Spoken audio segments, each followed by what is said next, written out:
जिल्हा परिषद अहमदनगर अंतर्गत मिशन आरंभ 2024-25 उपस्थित सर्व जिल्ह्यातील सर्व तालुक्यातील सर्व विद्यार्थ्यांचं सर्वप्रथम मी स्वागत करतो।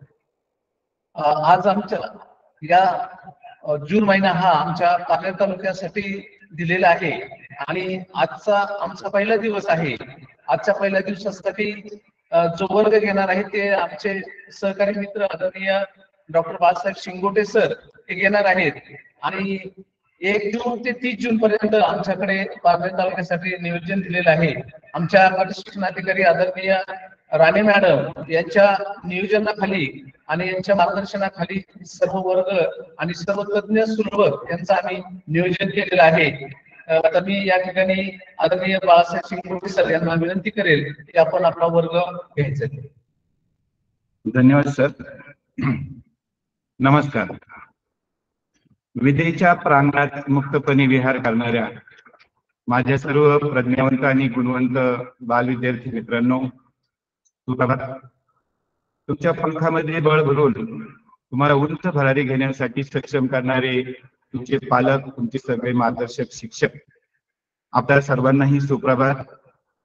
अहमदनगर जिल्हा परिषदेच्या मिशन आरंभ 2024-25 या अभिनव आणि प्रेरक उपक्रमामध्ये पारनेर तालुक्याच्या गट शिक्षणाधिकारी आदरणीय श्रीमती राणे मॅडम, आमचे सर्व विस्तार अधिकारी, केंद्र प्रमुख, आमचे सगळे विषय तज्ञ आणि सर्व तंत्रज्ञ टीमच्या वतीने मी आपल्या सर्वांचं पुन्हा एकदा मनपूर्वक सहर्ष स्वागत करतो आणि अतिशय दिशादर्शक प्रेरक असा उपक्रम सुरू केल्याबद्दल मुख्य कार्यकारी अधिकारी आदरणीय श्री रेखर साहेब आणि गट शिक्षणाधिकारी आदरणीय पाटील साहेब यांचे मी पारनेर तालुक्याच्या वतीने ऋण व्यक्त करतो। आज या इयत्ता 5वीच्या शिष्यवृत्ती ऑनलाईन मार्गदर्शक वर्गामध्ये मी डॉक्टर बाळासाहेब शिंगोटे, जिल्हा परिषद प्राथमिक शाळा रोकडे वस्ती, केंद्र खडकवाडी, तालुका पारनेर, आपल्याशी भाषा या विषयाबाबत सुसंवाद साधणार आहे।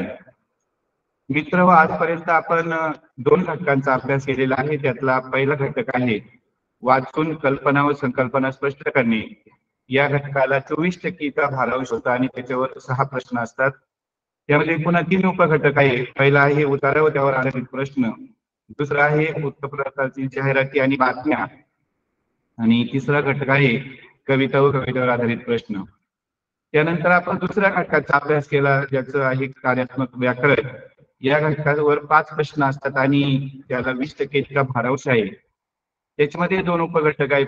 प्रथम आहे शब्दांच्या जाती। या 4 जाती तुम्ही अभ्यासल्यात। प्रथम नाम, नंतर सर्वनाम, विशेषण आणि क्रियापद। आणि त्याच्यामध्ये जो उपघटक आहे तो संकीर्ण, त्याच्यामध्ये लिंग, वचन, काळ, विरामचिन्हे, वाक्याचे भाग आणि शुद्ध व अशुद्ध शब्द। तर आज आपण नवीन घटक, तिसऱ्या घटकाचा अभ्यास करणार आहोत ज्याचं नाव आहे भाषेचा व्यवहारात उपयोग। या घटकावर सुद्धा 6 प्रश्न अभिप्रेत असतात आणि यालाही 24% भारांश आहे। या घटकामध्ये सुद्धा 5 उपघटक आहे। त्यात पहिला आहे वाक्प्रचार, दुसरा आहे म्हणी, तिसरा आहे संवाद व त्यावर आधारित प्रश्न, चौथा घटक आहे निर्देश अर्थात सुसंगत वाक्यांचा परिचय, आणि 5वा घटक आहे माहिती तंत्रज्ञान विषयक जे इंग्रजी शब्द आहेत त्यांना पर्यायी मराठी शब्द। अशा या 5 उपघटकांपैकी आज आपण 2 उपघटकांचा या एका तासिकेमध्ये अभ्यास घेणार आहोत। त्यातला पहिला उपघटक आहे वाक्प्रचार आणि दुसरा उपघटक आहे म्हणी। विद्यार्थी मित्र, भाषा म्हणजे काय? तर भाष हा एक संस्कृत धातू शब्द आहे। त्याचा अर्थ आहे भाष म्हणजे बोलणे किंवा बोलण्याचा व्यवहार करणे। भाषेचा आपल्याला काय उपयोग होतो? तर भाषा ही आपलं एक संवादाचं प्रभावी असं माध्यम आहे। बोलणारा म्हणजे वक्ता आणि ऐकणारा म्हणजे श्रोता यांना जोडणारा जो पूल आहे तो म्हणजे भाषा।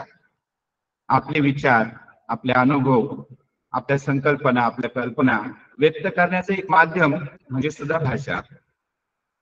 भाषेचे मुख्यतः 2 प्रकार पडतात। पहिला प्रकार आहे स्वाभाविक किंवा नैसर्गिक भाषा आणि दुसरा प्रकार आहे कृत्रिम किंवा सांकेतिक भाषा।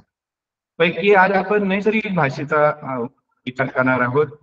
मनुष्य प्राण्याची बोलण्याची किंवा हावभाव करण्याची भाषा असते तिला स्वाभाविक भाषा किंवा नैसर्गिक भाषा म्हणतात. आपली जी मराठी भाषा आहे ती एक समृद्ध अशी भाषा आहे आणि ती बोलायला आणि ऐकायला सुद्धा खूप गोड वाटते. कवी सुरेश भट असं म्हणतात की लाभले आम्हाच भाग्य बोलतो मराठी, लाभले आम्हाच भाग्य बोलतो मराठी, जाहलो खरेच धन्य ऐकतो मराठी. किंवा संत श्रेष्ठ ज्ञानेश्वर महाराज ज्ञानेश्वरीमध्ये असं म्हणतात की माझा मराठाची बोलू कौतुके, परी अमृत्याचेही पाहिजे जिंके. खरंय, कोणत्याही भाषेची समृद्धी त्या भाषेतील वाक्प्रचार, म्हणी, अलंकारिक शब्द, अलंकार, नृत्य इत्यादी घटकावर अवलंबून असते. त्या दृष्टीने जर विचार केला तर मराठी भाषेचे आद्य कवी मुकुंदराज यांच्यापासून सुरू झालेली ही परंपरा आणि हा जो भाषेचा प्रवाह आहे तो अव्याहतपणे सुरू आहे. आज मी आपल्याशी मग या आपल्या भाषेच्या सौंदर्यात, मार्दवात, रागवीपणामध्ये भर घालणारी जे दोन घटक आहेत, वाक्प्रचार आणि म्हणी, याविषयी तुमच्याशी संवाद साधणार आहोत. आता यापुढे मी तुम्हाला स्क्रीनवर स्लाइड दाखवणार आहे. त्या स्लाइडवर पण तुम्ही लक्ष ठेवायचे आणि मी जे बोलतोय, जे स्पष्टीकरण करतोय त्याच्यावर पण लक्ष ठेवायचं. मित्रांनो, आकलन ही कोणत्याही अध्ययनाची पहिली पायरी. जर तुम्हाला तो घटक समजला, तो प्रश्न समजला, तर तुम्ही अर्धी लढाई जिंकली असं असतं. इंग्रजीत एक सुविचार आहे, well begun is half done. आणि म्हणून तुम्ही प्रथम तो प्रश्न किंवा तो घटक समजून घ्यायचा आहे आणि मग आपण या घटकात आपण तिकडे वळणार आहोत. वाक्प्रचार व म्हणी. बालमित्रांनो, तुमच्या घरात आजी, आजोबा, पणजी, पंजोबा आहेत की नाही? हा, तुम्ही त्यांचं बोलणं ऐकलं असेल. ते नेहमी असे उखाण्यामध्ये बोलतात, आडाख्यामध्ये बोलतात आणि त्यांच्या भाषेमध्ये एक प्रकारचे लाघवीपणा असतो आणि त्यांच्या भाषेत वाक्प्रचार आणि म्हणी या प्रचुर प्रमाणात असतात. आता पहिल्यांदा आपण वाक्प्रचार या घटकाकडे जाऊ. तर पहिल्यांदा वाक्प्रचार म्हणजे काय बघा. वाक्प्रचार या शब्दात त्याचा अर्थ दडलेला आहे. म्हणजे काय, आपण बोलताना जो शब्द समूह वापरलाय त्या शब्द समूहातील सरळ अर्थापेक्षा जो भिन्न अर्थाने रूढ झालेला जो शब्द समूह आहे त्याला वाक्प्रचार असे म्हणतात. मी परत एकदा सांगतो की सरळ अर्थापेक्षा एका वेगळाच अर्थ प्राप्त झालेला, भिन्न अर्थाने रूढ झालेला शब्दांचा समूह म्हणजे वाक्प्रचार. आता उदाहरणार्थ बघा, आता एसएससीचे HSC निकाल लागले. अमित नावाच्या एका मुलाला थोडे कमी मार्क मिळाले.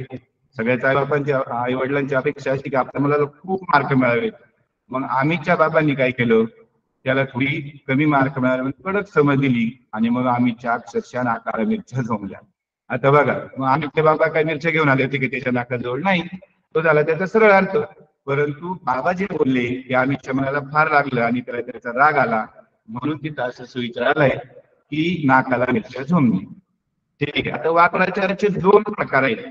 एक आहे शारीरिक अवयवांआधारित वाक्प्रचार आणि दुसरा आहे इतर वाक्प्रचार. आता याच्यात पण गंमत अशी आहे की शारीरिक अवयवांआधारित जे वाक्प्रचार आहेत त्यात नुसते शारीरिक अवयव नाही, तर आपल्या डोक्याच्या केसापासून तर पायाच्या नाकापर्यंत जेवढे जेवढे शारीरिक अवयव आहेत, मग त्याच्यामध्ये आपलं कपाळ असेल, आपले डोळे असतील, आपले कान, आपलं नाक, आपलं तोंड, जीभ, दात, ओठ, आपलं गळा, आपली छाती, आपलं पोट, पाठ, हात, पाय, बोटे, सर्व अवयवांआधारित वाक्प्रचार आहेत. आता हे आपण काही उदाहरणाच्या माध्यमातून समजून घेऊ. उदाहरणार्थ अंगवळणी पडणे, त्याचा अर्थ काय होतो? आता हा वाक्प्रचार किंवा म्हणी हा घटक तुम्हाला काही नवीन नाहीये. तिसरीला चौथीला हा घटक तुम्ही पाहिलेला आहे. आपल्या प्रत्येकाच्या पुस्तकामध्ये वाक्प्रचार पण आहेत आणि म्हणी पण आहेत. मग आता अंगवळणी पडणे म्हणजे सवय होणे. आता एखादी गोष्ट, समजा एक ईश्वरी नावाची मुलगी आहे, तिनं असा एक नियम लावून घेतलेला आहे. तुम्हाला माहिती नाही, स्विचच्या लवकर निजे लवकर उठे त्या शरीर धन संपदा लाभे. तर ती रोज सकाळी 6ला उठते म्हणजे उठते आणि संध्याकाळी 10 वाजता झोपते म्हणजे झोपते. परीक्षा असो किंवा कुठं काय असो, तिचा हा नित्यनेम ठरलेला आहे. मग तिचे बाबा म्हटले, अहो आमची खुशाली मुलगी रोज सकाळी नित्यनेमाने उठण्याची सवय तिच्या अंगवळणी पडलेली आहे. आता मी जी तुम्हाला ईश्वरीची गोष्ट सांगितली यालाच म्हणायचं त्या वाक्प्रचाराची गोष्ट किंवा त्या वाक्प्रचाराचा वाक्यात उपयोग करणे. असं जर तुम्ही केलं तर तो वाक्प्रचार तुमच्या चिरंतन किंवा चिरकाल स्मरणात राहणार आहे. दुसरा वाक्प्रचार आहे कपाळ फुटणे. आता जर एखादा माणूस, तुम्ही याच्यावर बघता ना, छोटी छोटी रील्स बघता, एक माणूस असा मोबाईलवर चाललेला असतो आणि त्याला भानच नाही आपण काय करतोय, आणि समोर एक पोल येतो त्याला तो धडकतो आणि मग त्याचं कपाळाला लागतं, त्याचं कपाळ फुटतं. मग असा सरळ याचा अर्थ आहे का? नाही. या वाक्प्रचाराचा अर्थ आहे दुर्दैव ओढवणे. म्हणजे एखादा माणूस येतो गावात प्रवासाला निघालेला आहे आणि प्रवासात त्याची बॅग किंवा पैशाचं पाकिटच चोरीला गेले. तो म्हणतो, अहो मी प्रवासाला निघालो होतो पण माझं कपाळ फुटलं राव, सगळं चोरीला गेलं. म्हणजे काय? त्याच्यावर ते सगळं दुर्दैव उडवलं. पुढचा आहे कंबर खचणे, म्हणजे धीर सुटणे. आता कंबर खचते, आता कंबर हा आपला शारीरिक अवयव आहे. मग कंबर कशी खचू शकते? तर एखादा माणूस खूप कष्ट करतो, सगळं करतो, पण अचानक त्याच्या नशिबामध्ये असा एखादा येतो, एखादा अपघात होतो, त्याचे आर्थिक नुकसान होतं किंवा आणखी काही, आणि मग त्याचं इतकं नुकसान होतं की तो म्हणतो, त्याच्या मित्राला सांगतो की बघा मी इतकं कष्ट केले राव, पण माझं असं असं झालं, माझी तर कंबरच खचली. म्हणजे काय? कोणतंही कार्य उत्साहाने करण्याची त्याच्यातली शक्ती नाहीशी झाली, त्याचा धीर सुटला. पुढचा वाक्प्रचार आहे कान पिळणे. याचा अर्थ काय होतो? अद्दल घडवणे. आता याच्या बाबतीत एक म्हण पण आहे बघा, बळी तो कान पिळी. म्हणजे जो सशक्त माणूस आहे, जो बलवान आहे, तो दुसऱ्यांवर आपलं अधिकार गाजवतो, त्याला धडा शिकवतो, त्याला अद्दल घडवतो, बरोबर? मग आता यामध्ये कान पिळणे. मग लग्नामध्ये नवरीचा भाऊ नवरदेवाचा कान पिळतो तसा आहे का? नाही. कान पिळणे याचा अर्थ झाला की समोरच्याला अद्दल घडवणे. पूर्वी आपण असं म्हणायचं बघा की एखादा राजा असला तर राजा तो म्हणेल तसंच घडायचं. राजाने ज्याचा कान पिळला तो जागेवर आला समजायचा आहे ना. कान पिळणे म्हणजे अद्दल घडवणे. नंतर केसाने गळा कापणे. आता केसाने गळा कापू शकतो का? शक्यच नाही, बरोबर? पण केसाने गळा कापणे म्हणजे घात करणे. दोन मित्र होते, त्यांचा दोघांचा व्यवसाय चांगला चालू होता. 2-4 वर्ष त्यांना भरपूर नफा व्हायचा. त्यांची जी कंपनी तिथलं भरपूर नाव झालं. पण कालांतराने असं झालं की त्याच्यातल्या एका मित्राचा स्वार्थ जागा झाला आणि दुसऱ्या मित्रापासून तो त्याला जो नफा होता तो लपवायला लागला. आणि मग कालांतराने त्या मित्राच्या ध्यानात आलं की अरे, तर आपला केसाने गळा कापतोय, ज्याच्यावर आपण विश्वासाने मान टाकली तो तर आपल्याला फसवतोय. म्हणजे केसाने गळा कापणे याचा अर्थ काय? घात करणे. नंतर गळा काढणे म्हणजे मोठ्याने रडणे. आपला छोटा भाऊ बहीण असतो, तो आपल्याला थोडी काढतो आणि आपण त्याला छोटीशी टपली मारली तर तो आईकडे मोठ्याने गळा काढी जातो, मला दादाने मारलं किंवा मला ताईने मारलं. मग गळा काढणे म्हणजे काय? तर मोठ्याने रडणे. का बाजूला काढणे नाही, गळा काढणे म्हणजे मोठ्याने रडणे. छाती दडपणे म्हणजे भीती वाटणे. तुम्ही प्रवास करताय आणि प्रवासात अचानक तुमच्या समोर एखादा हिंस्र प्राणी आलाय, वाघ आलाय, लांड आलाय, त्यावेळेस काय होणार? कितीही ताकदवान माणूस असतो त्याची छाती तर दडपणारच. मग छाती दडपणे म्हणजे काय? भीती वाटणे. बरोबर का? तुम्ही ध्यानात ठेवायचे की मी प्रत्येक याची छोटीशी गोष्ट सांगतोय. आता तुम्हाला चौथीला साधारणतः 400 वाक्प्रचार बघायचे. तुम्ही जर प्रत्येकाला अशी छोटीशी गोष्ट किंवा त्याचा वाक्यात उपयोग करणे असं जर केलं तर कोणताही वाक्प्रचार तुम्ही विसरू शकत नाही. अनेक मुलांचा असा समज असतो की हा घटक अतिशय सोपा आहे, नॅचरल मार्क तर आम्ही मिळवणार. या घटकाला 1 किंवा 2 प्रश्न येऊ शकतात वाक्प्रचारावर म्हणून, परंतु हे आपल्या हक्काचे मार्ग आहेत. त्याचा तुम्ही हा जो सरळ अर्थ आहे तो ध्यानात ठेवायचा. तर पुढे डोके घालणे म्हणजे लक्ष देणे. आपल्याला एखादं काम दिलं आणि आपण ते केलं नाही आणि आपण दुसऱ्या कामात लक्ष दिलं तर आपल्या जवळ काय म्हणतो, ए तू इकडं नको डोकं घालू राव, तुला जे दिलं ते कर. मग डोके घालणे म्हणजे काय? लक्ष देणे. डोके घालणे म्हणजे आपलं डोकं तिथं न्यायचं नाही. डोक्यावर घेणे म्हणजे गौरव करणे. आता नुकताच 12वीचा निकाल लागला आणि एका मुलीला 95% मार्क पडले. अख्ख्या गावाने तिला डोक्यावर घेतलं ना. तिचा सन्मान काय, तिला हातुरे काय, तिचे भाषण काय, तिचं कोड कौतुक काय. मग डोक्यावर घेणे म्हणजे काय? गौरव करणे. उद्या जर तुम्ही शिष्यवृत्ती परीक्षेत तुमच्या राज्याच्या गुणवत्तेचे नंबर आला ना तर तुम्हाला तुमचे मम्मी पप्पा नाही, तुम्हाला सगळे डोक्यावर घेतील. तुमचं गाव डोक्यावर घेईल, तुमच्या आजूबाजूचे नातेवाईक डोक्यावर घेतील. पुढचा वाक्प्रचार आता आहे डोळ्यात फुटणे म्हणजे सहन न होणे. आता मी काय केले, फक्त असे आपले वाक्प्रचार खूप आहे पण येत्या काळावर फक्त 2-2 वाक्प्रचार घेतलेले, तेवढे तुम्ही ध्यानात ठेवा आणि ते तुम्हाला मी कसे ध्यानात ठेवायचे त्याचे क्लुप्त सांगा. डोळ्यात फुटणे म्हणजे सहन न होणे. बरेच लोक असे असतात की तुसडे असतात की ते नेहमी दुसऱ्याचा द्वेष करत असतात, मत्सर करत असतात. त्यांना हेवा वाटते इतरांच्या यशाचा, आहे की नाही? आणि मग सदर व्यक्तीच्या डोळ्यात नेहमी दुसरे फुटत असतात. डोळ्यात फुटणे म्हणजे काय? सहन न होणे. दुसऱ्याचं यश, दुसऱ्याची कीर्ती, दुसऱ्याचं पद प्रतिष्ठा ज्याला सहन होत नाही याचे नेहमी डोळ्यात कोणी खुपत. त्याच्यानंतर डोळा लागली म्हणजे झोप येणे. आता आपण एखादं राहण्याचे आपलं काही जागरण घडलं आणि दुसऱ्या दिवशी आपण सकाळी एखाद्या कार्यक्रमात गेलो, आपण स्टेजवर डुलक्या घ्यायला लागतो. शेजारचा म्हणतो बघा स्टेजवर त्यांचा डोळा लागलाय, म्हणजे काय डोळा लागणे म्हणजे झोप येणे. डोळे मिटणे म्हणजे मरण पावणे. तोंड काळे करणे म्हणजे कायमचे निघून जाणे. तोंडचे पाणी पळणे म्हणजे अतिशय घाबरणे. दात ओठ खाणे म्हणजे चिड व्यक्त करणे. कधी कधी आपल्याला समोरच्यात इतका भयंकर राग येतो की आपल्याला त्याला शक्ती नाही मारायची, किंवा आपण त्याला मारू इच्छित नाही. आपल्या आजूबाजूला माणसे किंवा आपण त्यांच्या दबावाखाली मारत नाही, पण आपण ते दातोट खातो, ठीक आहे नाही. मग दातोट खाणे म्हणजे काय, तर समोरच्यावर चिड व्यक्त करणे. नाक उडवणे म्हणजे थट्टा किंवा उपहास करणे. आता आपल्या शरीराचा नाक हा असा घटक तो उडवता येईल आपल्याला, नाही ना उडवता येईल. मग एखाद्याची जर आपल्याला थट्टा करायची असेल, त्याचा जर उपहास करायचा असेल, तो किती कमी दर्जाचे दाखवायचा असेल, तर त्याला काय म्हणतात, नाक उडवणे. पुढे आहे नाक कापणे म्हणजे घोर अपमान करणे. लक्ष्मणाने शूर्पणखेचं नाक कापलं होतं तसं नाही. नाक कापण्याचा खरा अर्थ काय आहे, घोर अपमान करणे. म्हणजे आपण एखादा आपला मुलगा आहे मुलगी, त्याचं जर काही मार्क पडले तर आईवडिलांना वाटते आणि तर आपलं नाक कापलं, त्याच्या नातेवाईकांना वाटलं यांनी तर आपलं नाक कापलं, म्हणजे याचं काय की याचा घोर अपमान झाला. बोटावर नाचवणे हवे तसे खेळवणे किंवा पूर्ण ताब्यात ठेवणे. आता बोटावर नाचवणे हे बोट आहे आपलं, याच्यावर कोणाला नाचवता येईल, शक्यच नाही ना. तुम्ही सकस पाहिले कोणी, त्याच्यामध्ये खूप पशु असतात, त्याच्यामध्ये वाघ, सिंह, हत्ती किंवा इतर प्राणी असतात, आणि त्या सिंह असा जबडा असतो आणि त्या जबड्यावर रिंग मास्टर डोकं घालतो तरी त्याला तो खात नाही. का, कारण तो रिंग मास्टर काय करतो, त्या सगळ्या प्राण्यांना आपल्या बोटावर नाचवत असतो. कळलं तुम्हाला, म्हणजे काय, त्यांना पूर्ण ताब्यात ठेवतो, त्यांच्यावर पूर्ण तो नियंत्रण ठेवतो आणि त्याचा हवा तसा वापर करून घेतो लोकांचं मनोरंजन करण्यासाठी. त्याला म्हणायचं बोटावर नाचवणे. त्याच्यानंतर पुढचं आहे पाठ दाखवणे म्हणजे समोरून पळून जाणे. शिवराय जेव्हा औरंगजेबाच्या 50 वाढदिवसासाठी याला गेले आग्र्याला, तिला आग्र्याला दरबार भरला बादशाहचा, तेव्हा मराठ्यांना अनेक वेळा पाठ दाखवून पळालेला तो जयश्री राठोड होता, तो महाराजांच्या पुढच्या रांगेत होता. ते पाहून महाराजांच्या तळपायाच्या मस्तकाला गेली की हा आपल्याला पाठ दाखवून पळालेला आपल्या पुढच्या रांगेत येईल. मग पाठ दाखवून पळले म्हणजे काय, तर समोरून आपल्याला भिवून पळून जाणे. त्यानंतर पाय घसरणे म्हणजे मोहात फसणे किंवा तोल जाणे.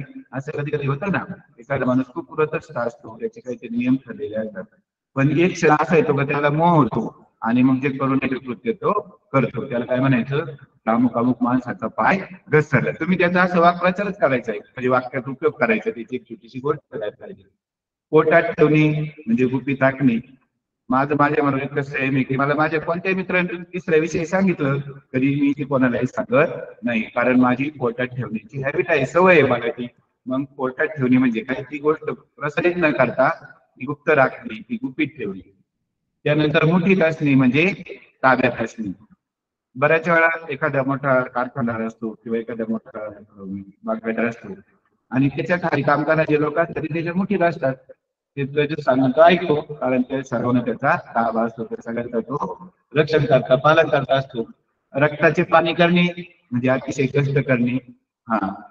सुरेश नावाच्या व्यक्तीच्या मुलीला नीट मध्ये 579 मार्क मिळाले. इतर लोकांनी त्यांचं खूप कौतुक केलं, म्हणजे बघा त्याने रक्ताचं पाणी केलं, पण मुलीने मात्र त्याचं चीज केलं. मग रक्ताचं पाणी केलं म्हणजे रक्ताचं पाणी केल्यावर माणूस गेल का नाही, रक्ताचं पाणी करणं किंवा हाडाचे काढे करणं म्हणजे अतिशय कष्ट करणे, मेहनत घेणे.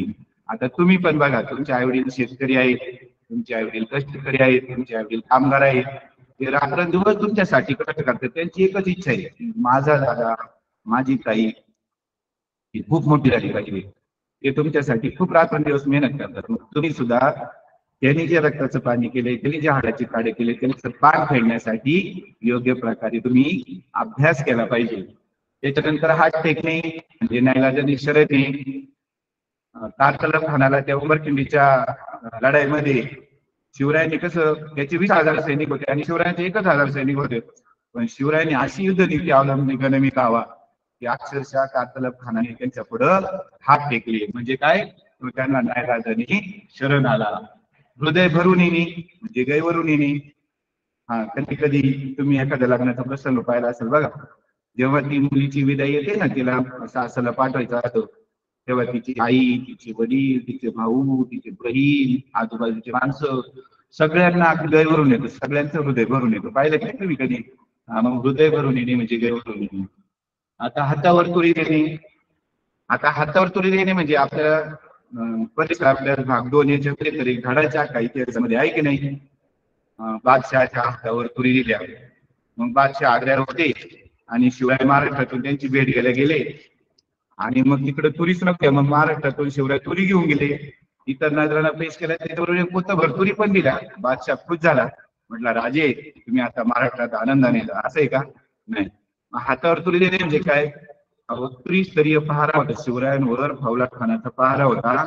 1000 लोकांच्या पहाऱ्यामधून शिवरायांनी त्या औरंगजेब बादशाहचं गुप्तहेर खातं इतकं प्रभावी, त्या लाखो सैनिक त्यांना चकवा देऊन शिवराय 17 ऑगस्ट 1666 रोजी त्या वेड्यातून विसटले. 24 दिवसांनी महाराष्ट्रात पोहोचले आणि म्हणून त्या धडा असा दिलाय की बादशाहच्या हातावर तुरी देणे म्हणजे काय? डोळ्यात लेखत फसवून पळणे. तर अशा प्रकारे आपण उदाहरणार्थ 27 वाक्प्रचार या ठिकाणी घेतले. तुम्हाला अशा जवळजवळ 400 वाक्प्रचारांचा अभ्यास करायचा आहे. आणि एक विद्यार्थी मित्रांनो ध्यान ठेवा की असं म्हणतात की एकाग्रता यशोज्यम, म्हणजे तुम्ही कोणत्याही घटकाचा अभ्यास करा पण त्याच्यावर लक्ष तुमचं केंद्रित करा. आणि ज्याचं लक्ष केंद्रित आहे, ज्याचं विचलित नाही, तो कोणत्याही परीक्षेला, ती शिष्यवृत्ती असो किंवा तुमची दुसरी कोणती परीक्षा असो, यशाला गवसणी घालण्याशिवाय राहणार नाही. यानंतर आपण पुढच्या घटकाकडे जाणार आहोत. तो घटक आहे म्हणी. म्हणी म्हणजे काय? तर म्हणी म्हणजे अनुभवाच्या खाली. नाही, आता आपण म्हणीकडे जाण्याच्या अगोदर आपण या घटकावर म्हणजे वाक्प्रचार या घटकावर कोणत्या प्रकारचे प्रश्न येऊ शकतात ते प्रश्न आपण बघूया. म्हणजे वाक्प्रचार या घटकावर साधारणतः 6 प्रकारचे प्रश्न येऊ शकतात. पहिला प्रश्न असा आहे की दिलेल्या वाक्प्रचाराच्या योग्य अर्थाचा पर्याय क्रमांकाचा, म्हणजे वाक्प्रचार दिलेला असतो त्याचा योग्य अर्थ आपण 4 पर्यायांमधून शोधायचा आणि त्याच्या पुढे 4 गोल दिलेले आहेत. प्रत्येक गोलात 1 2 3 4 दिलेला असेल. जो पर्याय असेल ते योग्य पर्यायाला आपण गिरवायचे, गोल करायचे. जसा पहिला वाक्प्रचार ग्रुप येणे, मग त्याला 4 पर्याय दिले बघा. अवसान येणे, मोठे संकट येणे किंवा खूप राग येणे किंवा घालवून होतो. ग्रुप येणे तर काय आहे? अवसान येणे, बरोबर. मग त्याचा आपण पर्याय क्रमांक 1 गिरवायचा. दुसरा प्रश्न असा आहे की पुढील अर्थ होणाऱ्या योग्य वाक्प्रचाराच्या पर्याय. पहिला होता वाक्प्रचाराचा अर्थ, आता अर्थावरून वाक्प्रचार असा प्रश्न येऊ शकतो. उदाहरणार्थ नामाने रळावणे हा अर्थ आहे. मग आता त्याचे कोणते वाक्प्रचार आहेत? पहिला आहे हात टेकणे, दुसरा हात झटकणे, हात आखडणे, हातावर तुरी देणे. तर याच्यापैकी याचा अर्थ काय? कोणता वाक्प्रचार आहे? नामाने रळावणे म्हणजे हात झटकणे, जबाबदारीपासून दूर पडणे. तिसऱ्या प्रकारचा प्रश्न असा येऊ शकतो, दिलेल्या वाक्यातील पर्यायापैकी कोणत्या वाक्प्रचाराचा योग्य वापर करता येईल? म्हणजे 4 पर्याय दिलेले त्यातला कोणता अर्धवाक्य दिलेलं असेल आणि तिथं पुढे आपल्याला वाक्प्रचाराचा उपयोग करायचा आहे, तर मग 4 पर्यायांपैकी कोणता वाक्प्रचार वापरता येईल? पहिलं उदाहरणार्थ, कोपऱ्यात पडलेल्या लाडूवर सर्व मुख्यांनी टिंबटिंब टिंबटिंब. मग पहिले हल्ला करणे म्हणजे हल्ला केला, किंवा ताव मारणे म्हणजे ताव मारला, ताव काढली म्हणजे ताव काढला, किंवा मार्गक्रमण करणे म्हणजे मार्गक्रमण केले. मग आता मुंग्यांनी काय केलं असेल लाडूवर? तेच ताव मारला असेल, बरोबर आहे की नाही? मग ताव मारला, पर्याय क्रमांक 2 हे त्याचं तुम्ही पुढे घेवलं पाहिजे. चौथा प्रश्न येऊ शकतो, पुढील प्रश्नातील वाक्प्रचार व त्याचा अर्थ यांच्या अयोग्य जोडीचा पर्याय क्रमांकाचं वर्तुळ रंगवायचं. अयोग्य जोडी ओळखायची. म्हणजे 4 जे दिलेले असते त्याचे 3 योग्य जोड्या असतील, 1 अयोग्य जोडी असेल, ही तुम्ही ओळखायची. स येणे म्हणजे काय? आठवण येणे. दुसरं तोंड देणे म्हणजे प्रतिकार करणे. तिसरं हेवा वाटणे म्हणजे स्तुती करणे. आणि तोंड देणे म्हणजे एखाद्याला लाच देऊन गप्प बसवणे. आता स येणे, आठवण येणे हे योग्य आहे. तोंड देणे, प्रतिकार करणे हा पण योग्य अर्थ आहे. हेवा वाटणे, स्तुती करणे हा काही योग्य अर्थ नाही, कारण हेवा वाटणे म्हणजे काय बद्दल असूया वाटणे किंवा त्याचं मत्सर वाटणे. म्हणून पर्याय क्रमांक 3 हे योग्य उत्तर. त्याच्यानंतर 5वा प्रश्न असा येऊ शकतो की वाक्प्रचारातील अधोरेखित अर्थाचा अधोरेखित शब्दाचा ज्या अर्थाने वापर केलेला आहे तो अर्थ ओळखून त्याचा पर्याय क्रमांकाचं वर्तुळ आपण रंगवायचे. आता जीवाचे रान करणे, याच्यामध्ये रान हा शब्द अधोरेखित केलेला आहे बघा. तर मग रान हा पण अर्थ मिळालेला आहे. पहिला आहे चैन, दुसरा आहे धीमा, तिसरं मुक्त आणि चौथा कष्ट. मग रान केले म्हणजे काय केले? जीवाचे रान केले म्हणजे कष्ट केले, बरोबर की नाही? मग चैन, धीमा किंवा मुक्त नाही, तर कष्ट हा त्याचा योग्य पर्याय आहे, म्हणून तो आपण योग्य पर्याय निवडायचा. 6वा प्रश्न असा येऊ शकतो की दिलेला वाक्प्रचार पूर्ण करण्यासाठी योग्य शब्दाच्या पर्याय क्रमांकाचे वर्तुळ रंगवा. जसे हात टिंब टिंब करणे. हा, आता याच्यामध्ये हात सुका करणे, की हात स्वच्छ करणे, की हात मांडे करणे, की हात ओला करणे. तर हात ओला करणे म्हणजे एखाद्याला लाच देणे, बरोबर आहे की नाही? हात ओला करणे, ओला हा शब्द त्या ठिकाणी बसतो, म्हणून पर्याय क्रमांक 4. ठीक आहे. अशा प्रकारचे प्रश्न या त्याच्यावर येऊ शकतात. कोणत्याही प्रकारचा प्रश्न येऊ शकतो. आता आपण पुढच्या घटकाकडे जाणार आहोत. पुढचा घटक आहे म्हणी. हा, आता पहिल्यांदा आपल्याला म्हणी म्हणजे काय हे पाहायला पाहिजे, बरोबर? तुम्ही घरी आजीकडून आजोबाकडून भरपूर म्हणी ऐकल्या असतील. ते रोजच्या कामामध्ये दैनंदिन याच्यामध्ये म्हणीचा जास्त वापर करतात.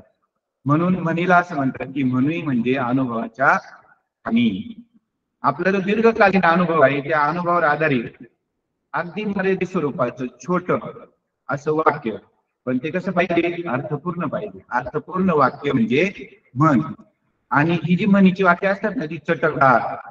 तुम्ही या हॉटेलमध्ये गेल्यावर तिथे कशी चटकदार भेळ असते, मिसळ असते, तसं चटकदार, आटोपशीर म्हणजे कमी शब्दात, फार तर 3-4-5 शब्दातले, आणि बोधप्रद असतात म्हणजे त्याच्यामधून समाजाला काहीतरी शिकायला भेटतं. म्हणीची रचना ही यमक. यमक म्हणजे काय? शेवटच्या ते जे ओळी असतील त्यातले शेवटचे शब्द किंवा शेवटचे अक्षर एकसारखे असणे त्याला यमक अलंकार म्हणतात. आणि अनुप्रास. अनुप्रास म्हणजे काय? दिलेल्या वाक्यातील शब्दांच्या पहिल्या अक्षराची पुनरावृत्ती होती, म्हणजे अनुप्रासयुक्त असल्यामुळे ह्या म्हणी लक्षात ठेवणं सोपं जातं. आणि कोणता तरी मोठा आशय अगदी थोडक्यात पण परिणामकारक पद्धतीने सूत्रबद्ध अशा वाक्यात प्रगट करणे म्हणजे म्हणीचा वापर करणे. म्हणजे म्हणीचा वापर करणे ही सुद्धा कला आहे. की योग्य प्रसंगी योग्य शब्दामध्ये ते करता येणे ही सुद्धा कला आहे. म्हणून म्हणीचा वापर करणे म्हणजे काय? तर कोणता तरी मोठा आशय अगदी थोडक्यात पण परिणामकारक पद्धतीने सूत्रबद्ध अशा वाक्यामध्ये प्रकट करणे म्हणजेच म्हणीचा वापर करणे. आता आपण तुमच्या याच्यासाठी काही म्हणी बघूया. पहिली म्हण आहे आडला हरी गाढवाची पायदळी. म्हणजे समजा एखाद्या हरी नावाच्या माणसाला खूप मोठं संकट उत्पन्न झाले आणि मग तो गाढव गेलाय आणि त्याचे पाय धरले, बाबा मला सोडव, असा याचा अर्थ निश्चितच नाही. मग आडला हरी गाढवाची पायदळी म्हणजे काय? शहाण्या माणसाला प्रसंगी एखाद्या मूर्खाची सुद्धा मनधरणी करावी लागते. दुसरा इकडे आड तिकडे वीर.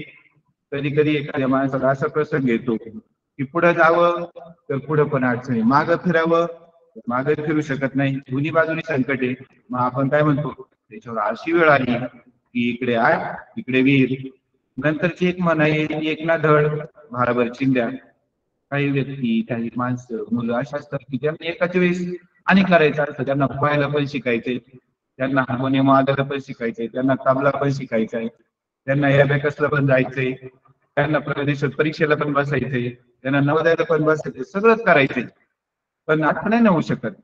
आपलं जे ध्येय आहे ते आपल्याला निश्चित करायला पाहिजे. नाहीतर काय होईल? एक ना धड भाराभर चिंध्या. म्हणजे काय? एकाच वेळी अनेक कामे स्वीकारल्याने कोणतेही काम पूर्ण न होणे. नंतर कामापुरता मामा. म्हणजे काय?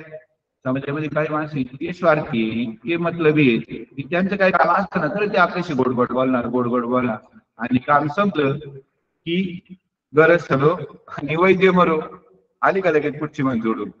मग काय असतात कामापुरता मामा, आणि त्याला अजून एक पण जोडून ये बघा पुढे ताकापुरती आजीबाई. आता गरज सरो आणि वैद्य मरो म्हणजे काय?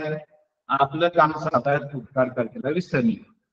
खरे म्हणजे कृतज्ञता हा खूप मोठा गुणधर्म आहे. ज्याने ज्याने आपल्याला मदत केली, ज्याने ज्याने आपल्याला मार्गदर्शन केलं त्याला आपण नेहमीच स्मरण ठेवलं पाहिजे. त्याची त्याला म्हणतात कृतज्ञता. पण काही अशा असतात की आपलं काम संपलं की उपकार करतात दुर्लक्ष करतात. कधी कधी त्यांचा अपमान पण करतात. म्हणून आपण असं म्हणतो बघा, काय यांची वृत्ती, गरज सरो आणि वैद्य मरू. त्यानंतर पुढची म्हण आहे, गाढवाला गुळाची चव काय. आता गाढवाला कुणी गुळ खायला देतं का? नाही ना देत.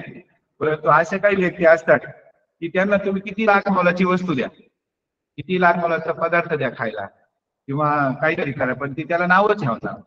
मग आपण काय म्हणणार, बघायचं काय म्हणतात ना, गाढवाला गुळाची चव काय. बरोबर. पुढची म्हण आहे, गोगल गायनी पोटात पाय. गोगल गाय पाहिली सगळ्यांनी, तिचं घर तिच्या पाठीवर असतं आणि तिला पुढे 2 अँटेना असतात असे. त्या अँटेना तुम्ही स्पर्श केला की ती शरीर आकर्षून घेते आणि ते तिच्या घरात शिरते. आणि मग आपल्याला गोगल काय आहे की तो तिचं घर हेच कळत नाही. मग काही माणसं असे असतात की समाजापुढे येताना त्यांचं खरं रूप वेगळंच. आपण म्हणतो ना, खायचे दाखले दाखवायचे दाखले तसं. मग त्यांचं खरं रूप आपल्याला कधीच कळत नाही. अशा वेळी आपल्याला म्हणायची वेळ येते काय, गोगल गायनी पोटात पाय. पुढचा आहे, चोरावर मोर. एखाद्याच्या कृत्यावर सवाई कृत्य करून मात करणे. म्हणजे खरं चोर नाही बरं का. म्हणजे एखादी गोष्ट केली, मी समजा 10 फूट उडी मारली आणि माझ्या मित्राने 12 फूट उडी मारली, तर तो माझ्यापेक्षा सवाई झाला ना. म्हणजे आपल्या कृत्यापेक्षा वेगळं कृत्य केलं, चांगलं कृत्य केलं, त्याला म्हणायचं चोरावर मोर. त्यानंतर दाम तरी काम, म्हणजे पैशाने सर्व कामे साध्य होतात. सध्या कशाचा जमाना आहे, व्यावहारिक जगत आहे. बरोबर आहे का नाही. प्रत्येक ठिकाणी तुम्ही एखाद्या दुकानात गेले, एखाद्या मॉलमध्ये गेले, भाजी बाजारात गेले, कपड्याच्या दुकानात गेले, तर त्या ठिकाणी पैसे दिल्याशिवाय तुम्हाला काही भेटणार नाही. तुम्ही एखाद्या दुकानदाराकडे गेले, तो सर्वच परिचयाचा आहे आणि त्याला म्हटले, माझ्या दात पैसे मला ट्रॉफी द्या ना, तो देणार आहे तुम्हाला. आता ट्रॉफी खायची नाही तर कोणी दात किरतात किंवा दुसरं काही वस्तू मागितलं तो देणार आहे का? नाही. तो म्हणाल, बाबा पैसे आणा पुढे, मग मी तुला देतो. मग अशा वेळेस आपल्याला काय म्हणायची वेळ येणार आहे, दाम करी काम. त्यानंतर दोघांची भांडण आणि तिसऱ्याचा लाभ. याची गोष्ट पाहिली तुम्ही, 2 बोके आणि माकड. 2 बोक्यांना लोण्याचा गोळा सापडतो आणि त्यांना ती खायची अति इच्छा होती, पण दोघांना जास्त वाटा पाहिजे असतो. आणि मग ते भांडण घेऊन एका माकडाकडे जातं. ते माकड तिथंच वरती असतं झाडावर, त्यांनी पाहिलेलं असतं यांची का मारामारी चालली. खाली येतं आणि मग ते लोण्याचा गोळा हातात घेतला की एक याला, पण तो मुद्दाम एक मोठा ठेवतो, एक छोटा ठेवतो. आणि मग देताना म्हणतो, अरे हा थोडा मोठा आहे, हा मी तो थोडा खातो. मग इकडचा मोठा राहतो, इकडचा छोटा होतो, मग परत तो इकडचा खातो. असं करता करता लोण्याचा गोळा संपून जातो.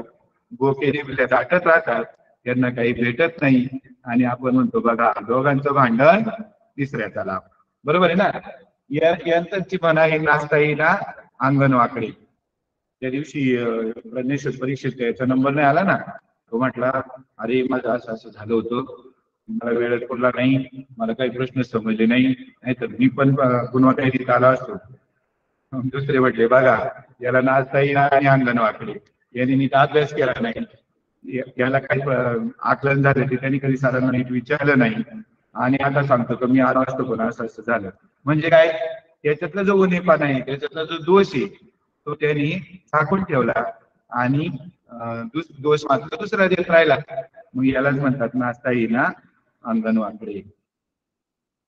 म्हणजे अशा प्रकारे तुम्हाला साधारणतः 150 ते 250 म्हणींचा सराव करायचा. त्याच्यापेक्षा जास्त केल्यास चांगलंच आहे. तुमच्या रोजच्या वापरात ज्या म्हणी असतील, काही म्हणी ना तुम्ही तुमच्या आजीजवळ बसा, आजोबांजवळ बसा किंवा अजून कोणी तुमच्या शेजारी पाजारी वडीलधारी व्यक्ती असतील तर त्यांच्याकडे बसा आणि त्या म्हणीचा तुम्ही एक चांगला संग्रह करून ठेवा. आणि प्रत्येक म्हणीची एक छोटीशी गोष्ट ती तुमच्या भाषेत तयार करा. तुमच्या सरांना सांगा, मॅडमला सांगा, तुमच्या आईला सांगा, बाबांना सांगा. आणि असं जेव्हा तुम्ही कराल तेव्हा म्हणी हा घटक तुमचा एकदम परफेक्ट होऊन जाईल. आता म्हणीवर सुद्धा वेगवेगळ्या प्रकारे प्रश्न येऊ शकतात. आता म्हणीवर पहिला प्रश्न आहे बघा, पुढील म्हणीसाठी योग्य अर्थ निवडून त्याच्या पर्याय क्रमांकाचे वर्तुळ रंगवा. जसं पहिला आहे, गाड्याबरोबर नळ्याची यात्रा. आता या प्रश्नासाठी 4 पर्याय आहेत. पहिला आहे, खूप प्रवास केल्यास पण मिळतो. दुसरा पर्याय, एकाचे कर्तृत्व असणे पण ते दुसऱ्याच्या नावे गाजणे. तिसरा आहे, मोठ्याच्या आश्रयाने लहानाचा देखील फायदा होणे. आणि चौथा आहे, मोठ्यांनाही वाहनाची गरज असणे. एखादा विद्यार्थी सांगू शकतो का याचा काय अर्थ येतो? बघा बरं, गाड्याबरोबर नाण्याची यात्रा. कोणी सांगू शकतं का? ज्याला सांगायचं असेल त्यांनी हँड करा, त्याला आपण सांगायला संधी देऊ. हा, गाड्याबरोबर नाण्याची यात्रा ऐका माहिती तुम्हाला? नाही ना. पूर्वी ना प्रवासाला निघाले का असे गाड्या असायच्या बघा, तेव्हा गाड्या असायच्या आणि ते गाडी त्यांना ते लाकडाचे चाक आणि त्याच्यावर लोखंडी धाव असायची आणि ते प्रवास खूप दूरचा असायचा म्हणून ते चाक किरकिर किरकिर करायला लागायचे जास्त प्रवासाने. मग त्याच्यात आहे ना ते वंगण ठेवलेलं असायचं.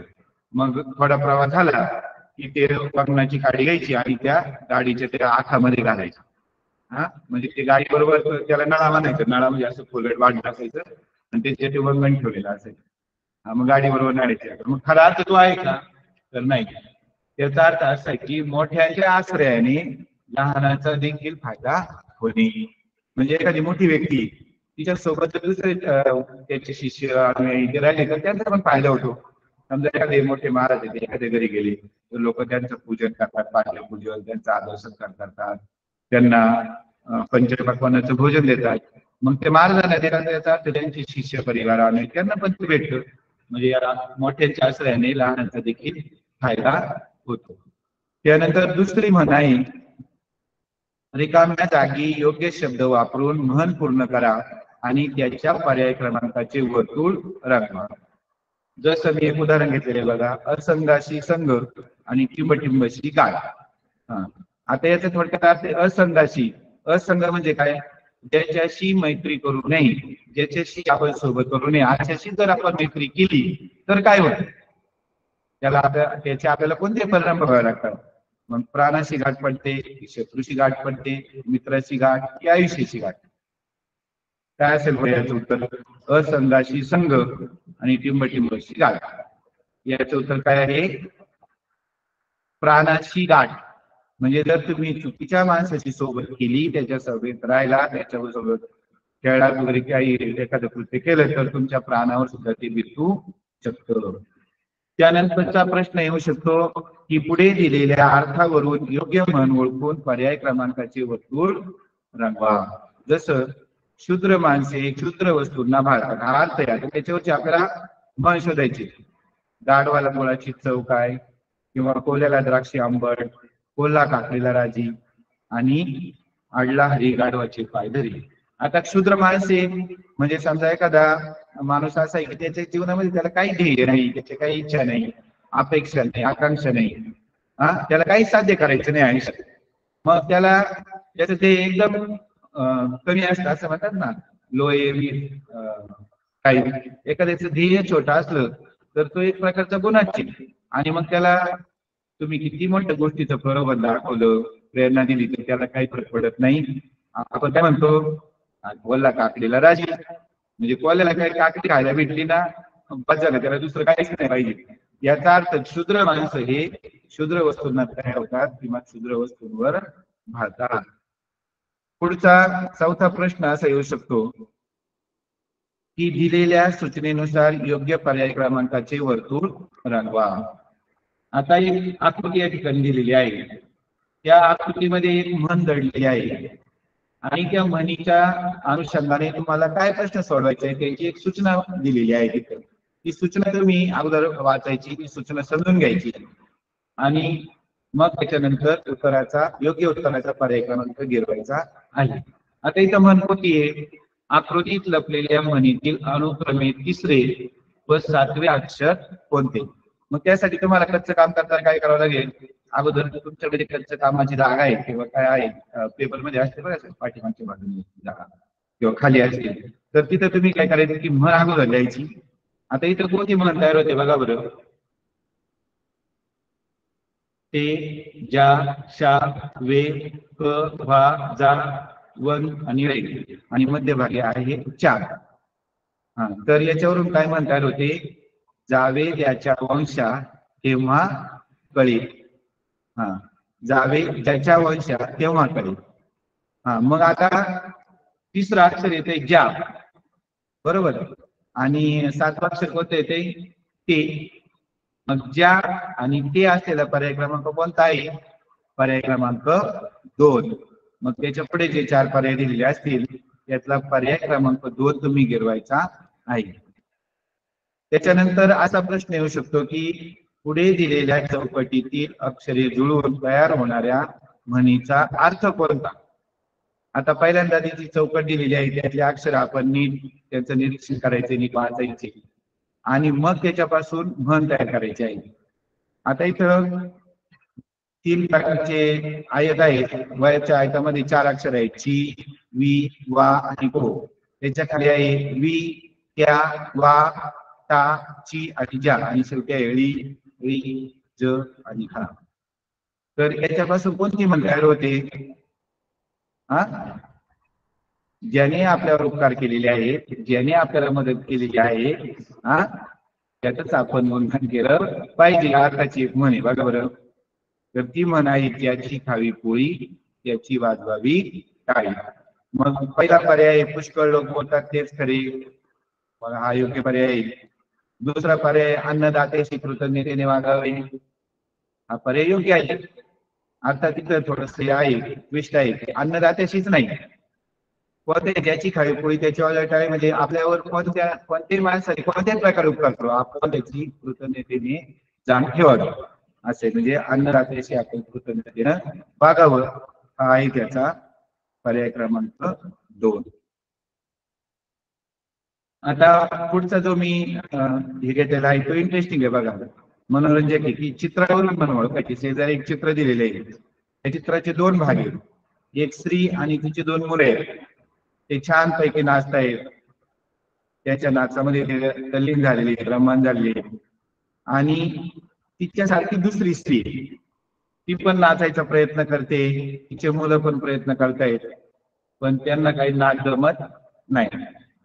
हा, मग आता या अर्थाची कोणती म्हणे. याचा पहिला पर्याय आहे रात्र थोडी सोंगे फार, दुसरा आहे मनी वसे ते स्वप्नी दिसे, तिसरा आहे नाचता येणं अंगण वाकडे आणि नाव मोठे लक्षण पडे.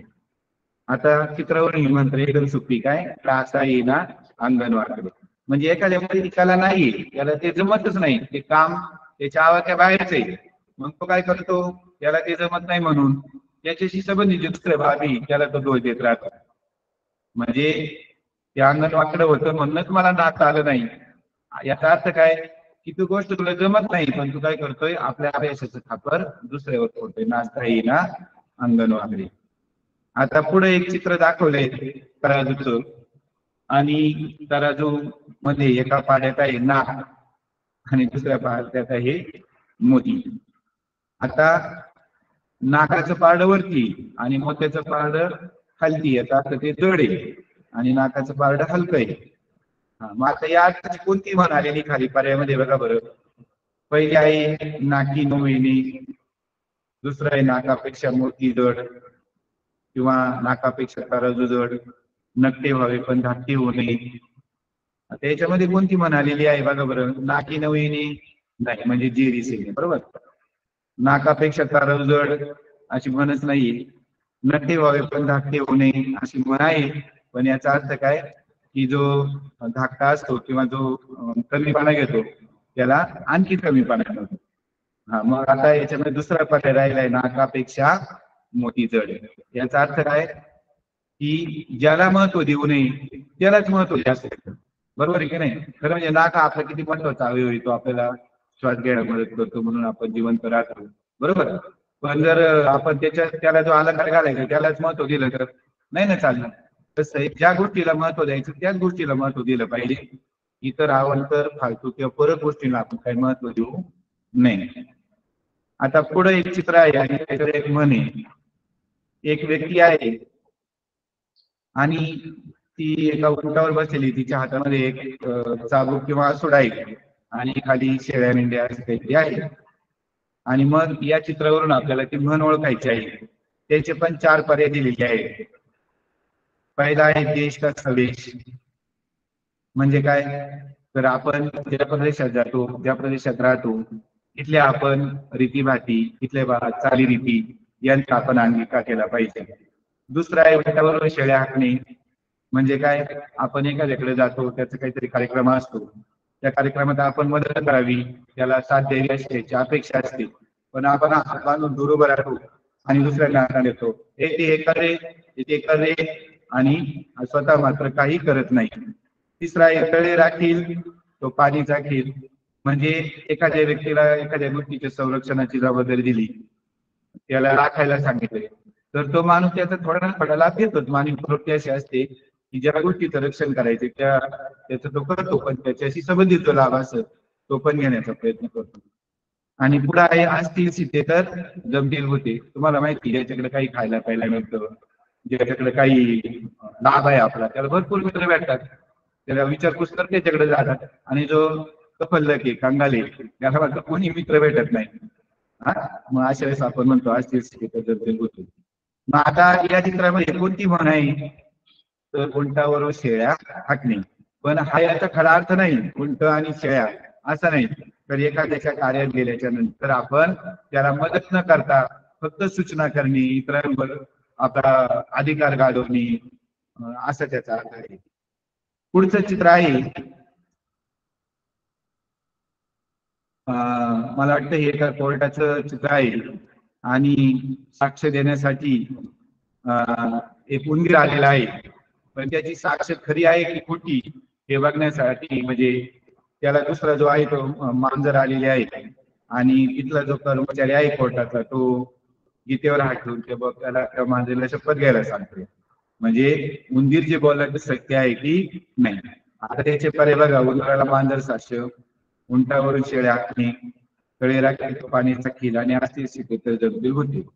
या ठिकाणी कोणता पर्याय आपल्याला योग्य वाटतोय, तर तो पर्याय आहे उंदराला मांजर साक्ष. म्हणजे काय, एखादी लाभार्थी व्यक्ती असते आणि ती जेव्हा काही स्वतःच सिद्ध म्हणजे स्वतःच खरेपण स्वतःचा प्रामाणिकपणा सिद्ध करायचा असेल, तर त्याच्या पेक्षा लाभार्थी त्याचा जो मित्र असेल त्याला बोलवतो आणि म्हणतो मी म्हणतो नाही तर मी चढा त्याला, ठीक आहे नाही. म्हणजे यालाच आपण म्हणायचं उंदराला मांजर साक्ष. पुढचं चित्र आहे,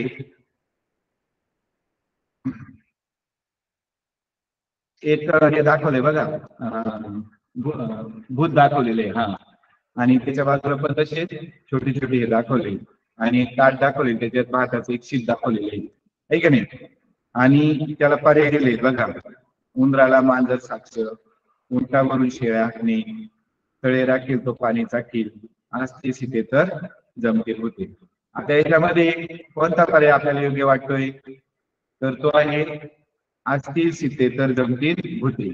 आता म्हणजे काय, सीते म्हणजे शिजलेल्या धान्याची किंवा तांदळाची कण, मग ते जर असतील तरच भूत येतील असं त्याचा अर्थ नाही. तर काय, ज्याच्याकडे काही ना काही लाभ होऊ शकतो, ज्याच्याकडे काही ना काही खायला मिळू शकतं, अशाकडेच त्याचा मित्र परिवार जमा होतो. ज्याच्याकडे काही आपल्याला लाभ भेटत नाही त्याच्याकडे कोणीही जात नाही. म्हणजे अशा प्रकारे म्हणी या घटकावर सुद्धा आपल्याला अशा प्रकारचे प्रश्न येऊ शकतात. आता विद्यार्थी मित्रांनो, भाषेमध्ये आपले 4 घटक आहेत. त्यापूर्वी 2 घटक तुम्ही शिकलेले होतात. आज आपण तिसऱ्या घटकाला सुरुवात केलेली, भाषेचा व्यवहारात उपयोग. मी तुम्हाला सुरुवातीलाच बोलताना सांगितलं की भाषेचे 2 प्रकार आहेत. त्यामध्ये पहिली भाषा आहे नैसर्गिक किंवा स्वाभाविक भाषा. स्वाभाविक म्हणजे ती काय आपल्याला कोणी शिकवलेली नाही, त्याला आपण मातृभाषा पण म्हणतो, ती परंपरेने चालत आलेली, जी आपण आता मी तुमच्या बरोबर बोलताना वापरतो. आणि जी कृत्रिम किंवा सांकेतिक भाषा असते, ती उदाहरणार्थ कोड लँग्वेज असते, ती संगणकाची ती प्रोग्रामिंगची भाषा असते, ती कृत्रिम भाषा असते. पण ही जी भाषा आहे आपली स्वाभाविक भाषा किंवा नैसर्गिक भाषा, त्याच्यामध्ये वाक्प्रचार आणि म्हणी यांच्यामुळं आपल्या भाषेला एक वेगळ्या प्रकारचं सौंदर्य प्राप्त झालेलं आहे. आता तुम्ही बघा, आपला हा जो पेपर क्रमांक 1 असतो तो 75 मार्काला असतो. त्यामध्ये भाषेचे 25 प्रश्न असतात आणि गणिताचे 50 प्रश्न असतात. भाषेचे 25 जे प्रश्न असतात त्याचे जे 50 मार्क असतात ते आपल्या हक्काचे असतात. त्यात वाक्प्रचार आणि म्हणी याच्यावर फक्त 1 किंवा 2 प्रश्न येऊ शकतात. मी असं का म्हणतो, कारण त्याच्यामधला जो चौथा घटक आहे तो सुसंगत वाक्यांचा परिच्छेद.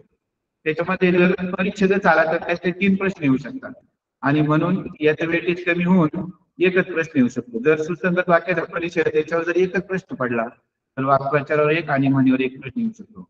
आणि याच्यानंतर जो चौथा घटक आहे तो आहे शब्दसंपदेवर प्रभुत्व. याला सगळ्यात जास्त भारांश म्हणजे 32% आहे, त्याच्यावर 8 प्रश्न येऊ शकतात. तर भाषा हा विषय आपल्याला जरी सोपा वाटत असला तरी बरेच मुलं आता कधी कधी परीक्षा देऊन मुलं आले की त्यांना आम्ही काही मुलांना विचारतो, मुलांना कसं काय गेला पेपर, काही मुलं इतकी भीत असतात का सर खूप सोपा गेला, आणि नंतर जेव्हा निकाल लागतो तेव्हा त्या मुलांना सगळ्यात कमी मार्क पडलेले असतात. याचं तात्पर्य काय आहे की तुम्ही जेव्हा परीक्षेला जाता तेव्हा तुम्ही तुमच्या मनाची अशी बैठक तयार करायची, असं आपलं मन तयार करायचं की ह्या परीक्षेमध्ये मी यशस्वी होणारच आहे. आणि यशस्वी कोण होतं की जो ठरवतो मी जिंकणारच, मी यशस्वी होणारच. मी ज्याच्याकडे ती जिद्द आहे, ज्याच्याकडे एकाग्रता आहे, तो जिंकणारच आहे. म्हणून हा जो वाक्प्रचार आणि म्हणी हा जो घटक या ठिकाणी आपला आहे, त्यात तुम्ही वाक्प्रचार 400 आणि म्हणी सुमारे 250 ते 200 इतक्या म्हणींचा तुम्ही सराव करायचा आहे वेगवेगळ्या प्रकारच्या. आणि सरावाचं असं परमानाने म्हटलं बघा, असाध्य ते साध्य करिता सायाचं कारण अभ्यास तुका म्हणे. म्हणजे या घटकाचा तुम्ही जेवढा जास्तीत जास्त सराव कराल, जेवढा जास्तीत जास्त प्रश्नपत्रिका सोडवाल, जास्तीत जास्त प्रश्न सोडवाल, तेवढा तुमचा सराव जास्तीत जास्त होऊन तो घटक तुम्हाला सोपा जाणार आहे. तर आज भाषेचा व्यवहारात उपयोग या घटकामध्ये जे वाक्प्रचार आणि म्हणी या घटकावर मी तुम्हाला तुमच्याशी संवाद साधलेला आहे. आज आमच्या पारनेर तालुक्यातले ही जी मार्गदर्शन करण्याची जबाबदारी या ठिकाणी देण्यात आलेली आहे 1 जून ते 30 जून. आणि 1 जूनला आज मी हा घटक तुमच्याशी घेतलेला आहे. आता 30 जून पर्यंत आमच्या पारनेर तालुक्यातील सर्व स्वरूप क्रमाक्रमाने येऊन त्यांना जे घटक दिलेले आहेत त्या घटकांवर आपल्याला मार्गदर्शन करणार आहेत. मी पुन्हा एकदा आपल्या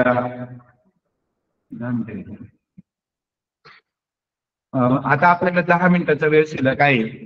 या ठिकाणी जे पालक, शिक्षक किंवा विद्यार्थी जे ऑनलाईन जॉईन आहेत त्यांना माझी विनंती की आता जो मी हा घटक तुमच्या समोर घेतलेला आहे त्या घटकावर आधारित तुम्हाला काही शंका असतील, काही प्रश्न असतील तर त्यासाठी आपण हा वेळ राखून ठेवलेला आहे.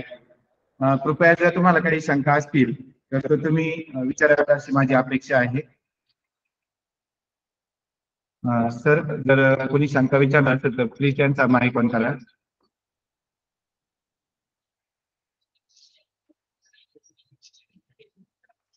कोणी पालक, विद्यार्थी कोणी असो, जर आपली काही जर शंका असेल या घटकाशी संबंधित तर आपण विचारू शकता. त्यासाठीच आपण हा 10 मिनिटाचा वेळ ठेवलेला आहे.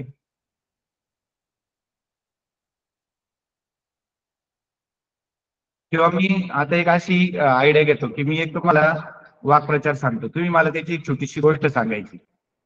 चालेल? कोणी विद्यार्थी इच्छुक आहे का? मी एक तुम्हाला वाक्प्रचार सांगतो आणि त्याची तुम्ही मला गोष्ट सांगायची. असं जर कोणी इच्छुक असेल तर बघा. किंवा तुमची काही शंका, काही प्रश्न असतील तर ते तर आपण घेणारच आहोत. सांगू का एक वाक्प्रचार?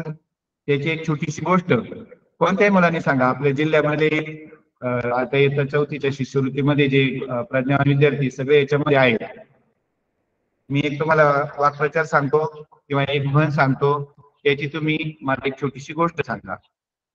चालेल? शेरकर सर. हा बोला, कोण बोलतोय? भापकर सर बोलतोय. थोड्या वेळासाठी मुलांचे माईक हे करा, ऑन करा.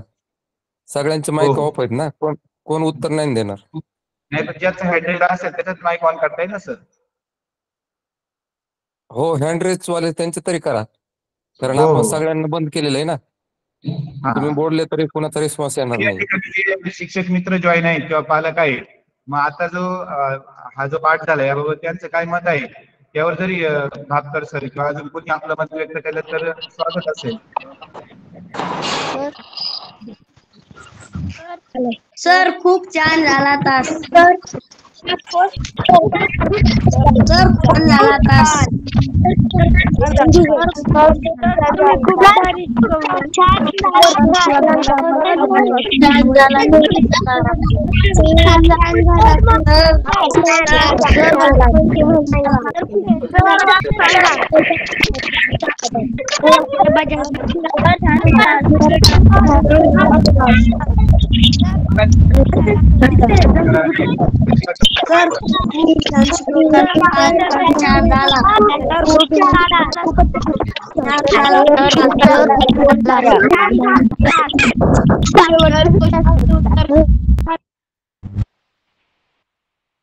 हॅलो हा, आता आपण मुलांचे माईक ऑन केले होते, परंतु त्याचा असा प्रॉब्लेम झालाय की सगळे मुलं एकदाच बोलतायत आणि त्याच्यामध्ये गोंगाट ऐकायला येतोय.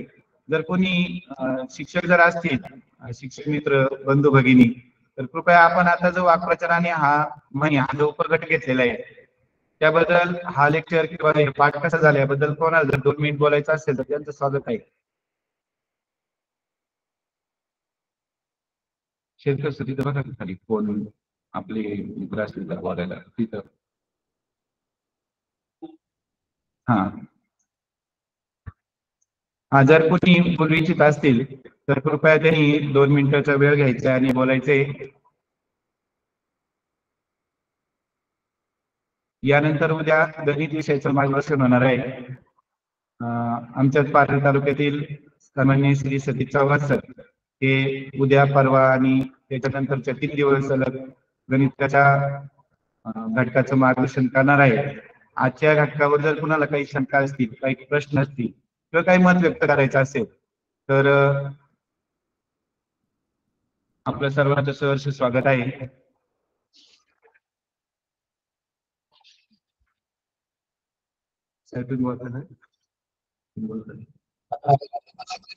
हा, झाला असेल तर एंड करा सर, काय हरकत नाही.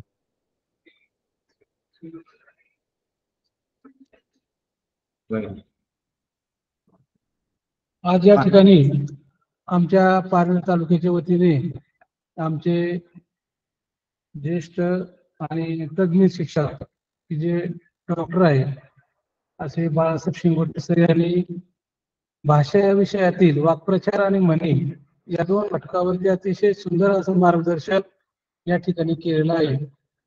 त्यांचं मी आमच्या पारनेर तालुक्याच्या वतीने आणि आपल्या जिल्हा परिषद अहमदनगर मिशन आरंभ या सर्व टीमच्या वतीने हार्दिक असं अभिनंदन करतो, त्यांना धन्यवाद देतो. या ठिकाणी आजचा जो वर्ग आहे तो संपलेला आहे. जे विद्यार्थी, त्यांचे शिक्षक, पालक, अधिकारी वर्ग यांनी आज ऑनलाईन उपस्थिती दर्शवली त्यांचं मी पारनेर तालुक्याच्या शिक्षण विभागाच्या वतीने आणि आमच्या गट शिक्षण अधिकारी आदरणीय राणे मॅडम, आमची सर्व तंत्रज्ञ टीम या सगळ्यांच्या वतीने पुनश्च एकदा आभार व्यक्त करतो आणि थांबतो. धन्यवाद.